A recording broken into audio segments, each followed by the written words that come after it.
another Hangout on Air, this time completely from Dublin. I'm Dennis Dautai. I'm the DACH Solutions Specialist for everything audience, so that means that I work on everything audience, so stuff like RSA, GDN remarketing, but also mid-funnel and upper funnel solutions like in-market segments and similar audiences.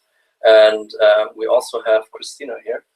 Hello, my name is Christina Faber. I'm working now on audience since 2.5 years on the biggest display spenders, and I'm also covering really deeply everything with dynamic remarketing and what you can do with user data in your different channels and display.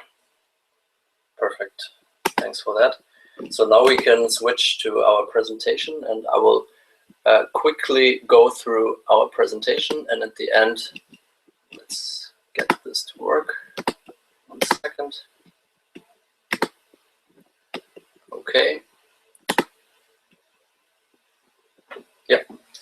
So now basically, I'm sure you have a feeling of what the overall audience week looks like, because Jerome and Timo just gave a super awesome introduction to that. I hope you enjoyed that session. Now I will basically quickly go through one of our audience products, which is Dynamic Remarketing for retail in particular, and provide you with an overview of that. This will be a session of maximum 30 minutes. And like I said, also brought Christina here because she's super advanced regarding dynamic remarketing, whereas I'm more a generalist. So in case you have super advanced questions at the end of the session, Christina will be more than happy to help with that. So this is the overview.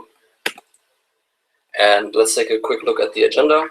It's basically 3 points. So number 1, we'll cover what is dynamic remarketing, why should we care about it, and how does it work. Number 2, we'll cover what you need to do to start your first dynamic remarketing campaign. It's really easy. And number 3 will be that we will talk about automated bidding, as we would always recommend to use automated bidding hand in hand with our automated targeting solutions. Let's start with the first point. So let's take a quick look at the typical sales funnel that starts with awareness and ends with purchase and loyalty. You will all be familiar with that, so I won't go into detail here. But on the right-hand side, you see the solutions that we with Google offer for each phase in the sales funnel, starting with demographic targeting on the top and ending with remarketing lists for search ads. Now, dynamic remarketing is basically somewhere between conventional static remarketing and remarketing lists for search ads. Also, when you think about performance like CPA, ROAS, etc. In order to have a high number of users in the lower funnel, I would like to emphasize that it's really important to have a full cross-audience funnel strategy, so that you do invest in mid and upper funnel marketing, and then also make sure that you convert these deeper in the funnel. We also brought some stats for you. So most people on average, 96% of your website visitors will leave your website without converting. In the middle, you see that 70% of all users abandon your shopping carts, and every second user typically needs to visit 2 to 4 websites at least before really buying something. But the good news is that with remarketing, you have a second chance to convert past visitors.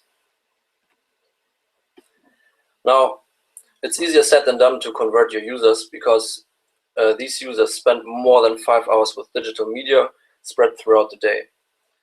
These users also move on many different websites and apps, as you can see here, and are in a different phase of the purchase cycle, so you need to have the right message. And how do you want to target these?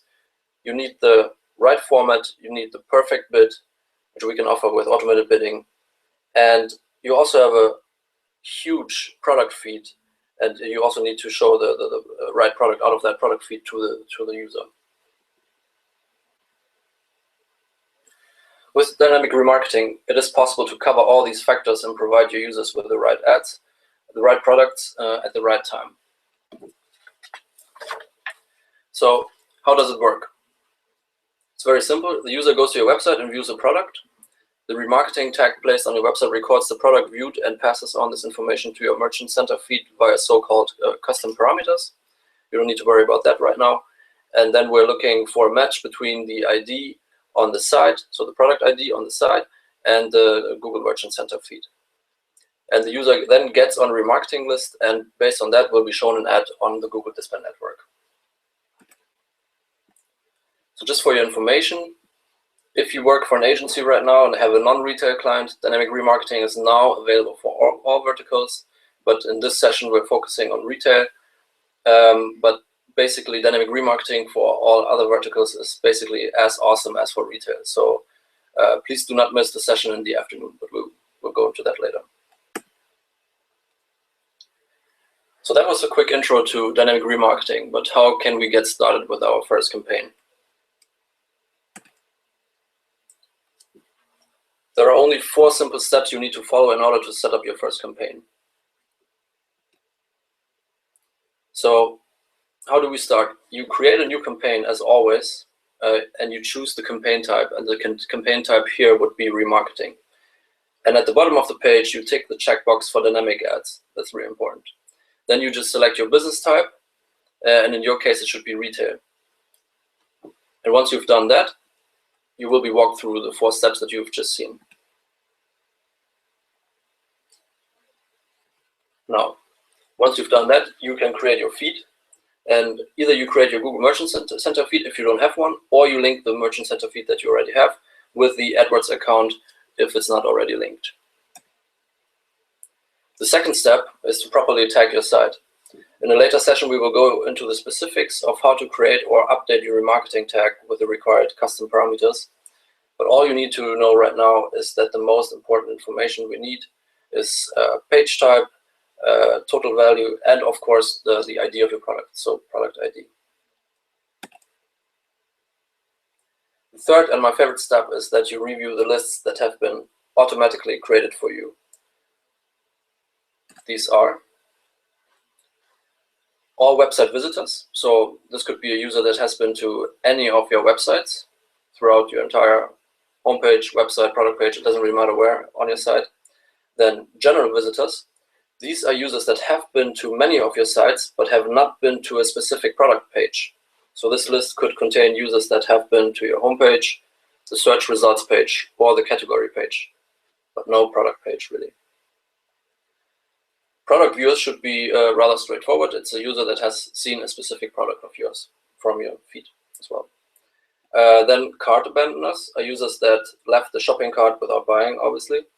And past buyers will be a good list for cross and upselling, for instance. Now, what do the values here mean? They basically show the value of each list and the amount you could bid for each list. So someone who has already bought something will most probably be more likely to buy something than someone who has been only to your homepage. That's why we're saying here you should bid higher on a past buyer, so like $5 here, than on, for someone who has only been to your homepage, so $2. Now, the last step is that once you have set up your feed, the tag, and the lists, you choose your layouts for the dynamic remarketing ads. We highly recommend that you take full advantage of both dynamic image ads as well as dynamic text ads, as only this way you can get the best performance out of dynamic remarketing. So here on the left-hand side, you see some nice examples of what dynamic image ads could look like, which are generally dynamically generated, and on the right-hand side, what a dynamic text ad could look like. A tip from my side also, you should also have image ads and text ads always in the same ad group. Why? Because this would mean that you would have more conversions, more data, which in the end would help you get a better performance and help the automated bidding tools get the maximum performance for you.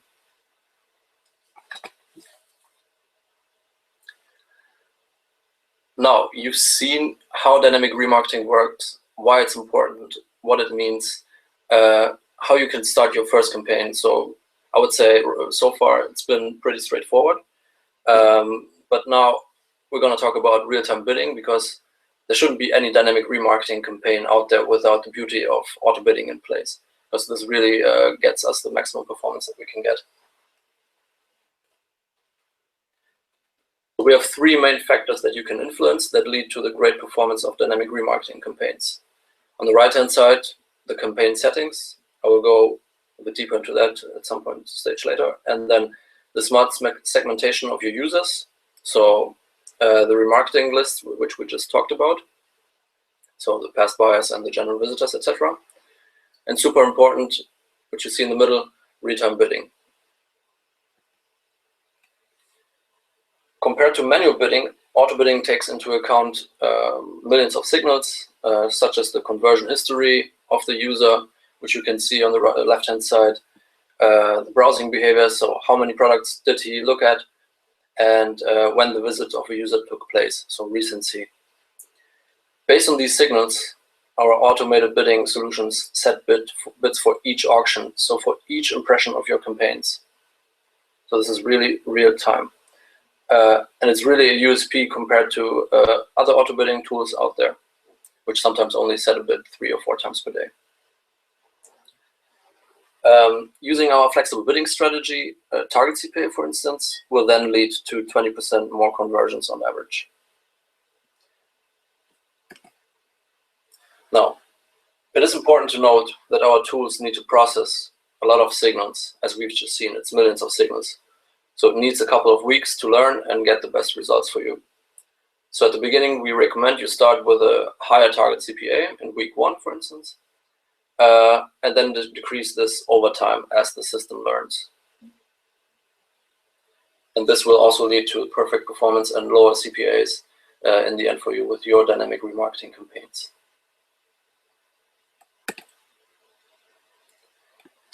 So this is my last slide pretty much, but I just wanted to share a couple of last tips from my side with you. So number 1, make sure that you always have a remarketing tag on your mobile optimized landing page if you have one. We have seen many advertisers who simply forgot about this and lost many potential cheap conversions basically and incremental traffic. So this is something you should really take care of once you tag your site. Then number 2 would be, do not restrict your campaigns with location and language settings. If someone has been to your website, he really probably understands your language and is interested in buying products from your site, and also get them delivered to an address within your country. So don't leave potential there. Don't leave money on the table there, really. No. Then number 3, use Conversion Optimizer. Or target CPA or target ROAS. If you do not have enough conversions, just start with eCPC. Then number 4, you will get best performance and maximum conversions with an uncapped budget. Our tools are really smart enough to control your budgets via the bids. And also, as we've learned, remarketing really is a low-hanging fruit that should be really eaten as often as possible and as much as possible. And the last point here is frequency capping. Here we're saying no cap on impressions, no frequency capping. I would also call it automate your frequency capping. Once you have an automated bidding tool in place, you don't need to manually set your frequency cap. This is done perfectly by the automated bidding tool. And if it makes sense for the tool to bid on a user that has seen your ad 4 times already, and that makes perfect sense. And if the conversion rate is likely to be high, the tool will bid higher. So that would be it, basically. Now, let's look at questions. Yeah, that's great. We already got 2. I will read out the first one. How many conversions do I need to be able to use the conversion optimizer? That's really important to keep in mind, as the conversion optimizer is taking into consideration a lot of different signals. We need a certain amount of conversions so that the bidding algorithm can do its job in the best way. So eCPC, you can already start with 0 conversions in your campaign. The eCPC is the softest real-time bidding tool we have, and it will, based on your max CPC you're setting, but 30% higher or minus 100% lower. So it doesn't need so much information to really already work in your favor. The conversion optimizer, on the other hand, as it will really bid in different ways here, it will need more conversions. So what I recommend to you is look at the ad group level. And if you have at least 30 conversions in the last 30 days, you can definitely start with a target CPA. Why is it 30 days? 30 days is the average time we are tracking normally, or also the customer setting up their conversion windows. So therefore, always look at the last 30 days, not at the last 2 days or 3 days. Always take a little bit longer time, because there will be a lot of delayed conversions coming in. Therefore, the last 30 days should be your starting point. If you would like to use return on ad spend is a tool which not only optimizes on the number of conversions, but also of the value of the conversions. So therefore, you can imagine that it's a little bit more complicated for the system to get the best user. Therefore, I would recommend to have at least 50 to 80 conversions in the ad group itself, so that you can use the return on ad spend on that. If you have a lot of ad groups with a different CPA, different number of conversions, I would definitely recommend to use the flexible bid strategy. The flexible bid strategy can be set on campaign level, and then per ad group you can decide if you're going for eCPC on ad spend. We will have a session on real-time bidding during this week, so please join there. You will get a lot of more insights on Conversion Optimizer here. Next question. Regarding the frequency capping, should I leave it out or put a specific number in place to start with? If you don't have enough conversions and therefore can't use Conversion Optimizer, what I would recommend is a frequency cap set per ad group, per user per day, 7 impressions. Because here you can get enough information for the campaign to work, and also to gather a lot of conversions. As soon as you have enough conversions to set up Conversion Optimizer, I would definitely go for an automated frequency cap and uncapped frequency cap. Because recency is one of the strongest signals the Conversion Optimizer will take into consideration to decide if he's going to bid on the user or not. So therefore, Conversion Optimizer, uncapped frequency cap. If you don't have, go for the 7 impression per user per day per ad group. Can you give more examples and data why you are against frequency limits? As I know, many users will feel harassed by the remarketing. Yeah, so as long as you're not using Conversion Optimizer, I would definitely go for a frequency limit. As soon as you have Conversion Optimizer will find the perfect numbers of impressions to show to the user. So for example, if he sees it's a user who's unlikely to convert for the given target CPA, it won't show as many impressions as it would show to a user, where it knows, okay, this is a really valuable user and I would like to get them. So if you don't have the control with the Conversion Optimizer, limit it for the beginning. Don't set it too low, because what's going to happen is you don't have enough information, you don't have enough conversions, and therefore you can't use Conversion Optimizer, which will bring you up to 20% more conversions on the given CPA. Just maybe one additional point to that regarding that. So you basically have 3 options with the frequency capping. So number 1 would be to set a manual frequency cap. Number 2 would be to set no frequency cap and let Conversion Optimizer do the work for you. But then what many of us really forget is also that in each auction, whether it's in display or in search, it doesn't really matter, there is a natural frequency cap in place always as well. So even if you set a 0 frequency cap, so if you set no frequency cap, in each auction, it is determined whether a specific user is worth bidding for or showing an ad for or not. So it could be that your ad will be shown less just because the CTR, the expected CTR, is not very likely to be super high. Yeah. And this will be decided in every single auction. So therefore, it's always beneficial to use RTB as it's auction-based. For which industries is Dynamic Remarketing available? For all verticals. So if you don't have a Google Merchant Center feed, there's another session explaining you how to use the business feed. The business feed is kind of a mirrored feed out of the Google Merchant Center, and then you can also use it, for example, for automotive. I have a lot of educational clients who are also using it. It's open to almost all verticals, despite non-family safe products. Those you can't use for Dynamic Remarketing because it's the same as for Static Remarketing. Next question. If I cannot use real-time bidding, what would you suggest regarding the setup of the bids? Especially if you're starting with a new campaign, what I normally do, I look at your bids in the search campaigns and see what you are bidding here. And then I add 10 to 20% more for the Dynamic Remarketing campaign. And as Dennis just explained, it's really important to think about the different steps in the purchase funnel for your user. And for example, a user who only have been on the home page, you would bet a bit less because it's more a little bit of branding. The conversion likelihood is not as big as for someone who would, for example, already been in the cart. So for the cart, you would bid higher, and then I would definitely go for the second sale rate. So everyone who has bought once on your website, you would definitely like to invest again, especially if you're in a field with a lot of competition. You don't want to lose the user who already converted, and therefore it's so much easier for him if he's coming back to your website because he has an account and therefore can convert easily.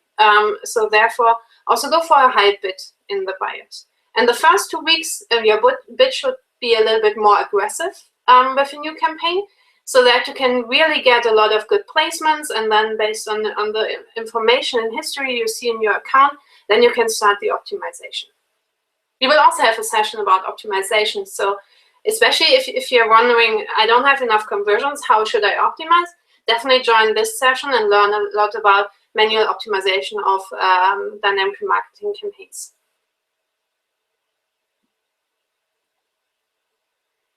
Any more questions? We are still here.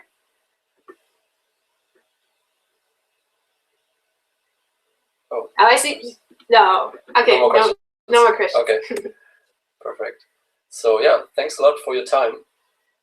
This was just the beginning of the audience week. I hope you got some useful information in this session as well. The audience week continues. Really don't miss out on the next trainings, and just go to that link to register for all the other sessions. They're super valuable. So just an overview here again. So in the afternoon, you will have a similar session, how dynamic remarketing works, but not only for retail, but for all verticals. And in the next days, you can see that there are a lot of related and super interesting sessions as well. Thanks very much. Thank you. See you. Bye.